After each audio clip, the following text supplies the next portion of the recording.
सरकारी नोकरी कोणाला पाहिजे? अबे तू काहून हसून राहिला बे माझ्याकडे पाहून? अरे नाही सर, लहानपणापासून माझी इच्छा होती सरकारी नोकरी करायची. तर आज MPSCचे क्लासेस लावले, 80,000 रुपये भरले, तर आता वाटत आहे सरकारी नोकरी लागेल म्हणून. बिलकुल. आणि जर सरकारी नोकरी नाही लागली तर? सर सरकारी नोकरी तर लागेल ना सर. तुमच्या बॅनरवरच लिहून होतं 100% नोकरीची गॅरंटी आमच्याकडे क्लासेस लावले तर. किती फॉर्म भरलास तू ना आतापर्यंत? सर फॉर्म तर एकही नाही भरला सर मी अजून. आदले का इकडे लोक 8-8, 10-10 वर्ष फॉर्म भरते त्याला नोकऱ्या नाही लागत आणि तू येते एकही फॉर्म नाही भरून आम्हाला गोष्टी सांगताय का बे?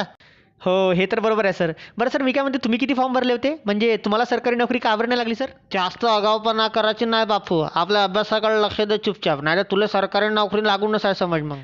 नाही लागली नोकरी तरी काय टेन्शन नाही सर. म्हणजे उद्या मी तुमच्यासारखे कोचिंग क्लासेस सुरू करून टाकीन सर. म्हणजे काय सरकारी नोकरीमध्ये फक्त 50-60 मिळतील, पण कोचिंग क्लासेस जर सुरू केले तर एका स्टुडंटपासून 1-1 लाख रुपये सर आपण कमवू शकतो सर.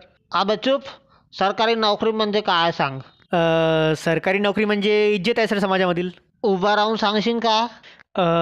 सरकारी नोकरी म्हणजे सर जीवन जगण्याचा मूलभूत घटक झाला आहे सर. म्हणजे सरकारी नोकरी जर नसेल तर तुम्हाला कोणती बँक लोन देणार नाही, बाप आपली पोरगी देणार नाही, समाज तुम्हाला इज्जत देणार नाही. सरकारी नोकरी आली तर तुम्हाला बायकोसुद्धा चांगली मिळेल, रस्त्यानं चालाल तर लोक तुम्हाला नमस्कार साहेब म्हणतील, तुमच्या नातेवाईकामध्ये तुमची पोझिशन सगळ्यात वरती राहील. सरकारी नोकरीमध्ये तुम्हाला शनिवार रविवारी सुट्टी मिळते, उन्हाळ्याच्या सुट्ट्या मिळते, दिवाळीची सुट्ट्या मिळते. सर आज म्हणजे सगळ्याला सरकारी नोकरी करायची आहे सर. सगळेजण सरकारी नोकरीच्या मागे लागले आहे, कोणालाच व्यवसाय करायचा नाही सर. सरकारी नोकरीमध्ये तुम्ही त्या पोरीसोबत सुद्धा लग्न करू शकता जिला तुम्ही कधीच आपल्या आयुष्यामध्ये पटवू सुद्धा शकत नाही सर. शेवटचं सांगायचं म्हटलं तर सरकारी नोकरी म्हणजे एक सुंदर चांगली बायको भेटावं म्हणून केलेली आमची कसरत आहे बस.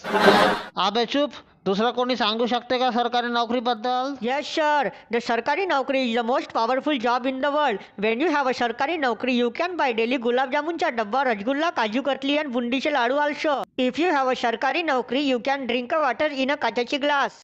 When you go to your sasurwadi, your sasubai is changla paunchar karing for you, and your sasre boa bharing darunche glass for you, and your baiko say to proudly everyone, my navra is Sarkari Navra. This is the definition of Sarkari Naukri, sir.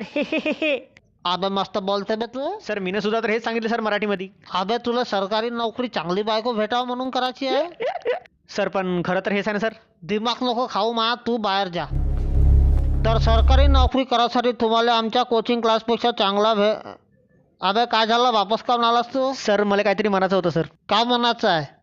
Sir चांगलं शिक्षण भेटावं म्हणून आम्ही खेड्यागावामधून शहरामध्ये येतो, तिथे येऊन room करतो, लायब्ररी जॉईन करतो, लाखो रुपये देऊन कोचिंग क्लासेस लावतो. सगळे क्लासेसवाले म्हणतात की आमची ब्रँच बेस्ट आहे. लाखो रुपये घेऊन सुद्धा शिकवणारे शिक्षक मात्र त्याच एरियातले राहतात किंवा ज्यांना स्वतःला नोकरी मिळाली नाही तेच आम्हाला येऊन स्टुडंट शिकवतात. सर एज्युकेशनला तुम्ही लोकांनी एक धंदा बनवून ठेवला आहे सर. जागा निघाल्यावर चालान भरताना आम्हाला 800 ते 1000 रुपये एका पेपरचे द्यावे लागतात. येण्याजाण्याचा खर्च बघून आम्हाला तोच पेपर 1200 ते 1300 रुपयामध्ये पडतो. इतक्या साऱ्या स्टुडंटचा इतका सारा पैसा सरकार जमा करतो आणि जागा मात्र फक्त प्रत्येक जिल्ह्यामधून 5 ते 10 काढते. वयाचे 30-32 झाल्यानंतरही सुद्धा त्याला नोकरी नाही मिळत तर निराश होऊन तो आपल्या घरी येतो आणि एखादं छोटंसं दुकान टाकून बसतो. या 5-7 वर्षामध्ये त्याच्या बाबाचा पूर्ण पैसा सुद्धा गेला आणि त्याची मेहनत सुद्धा गेली.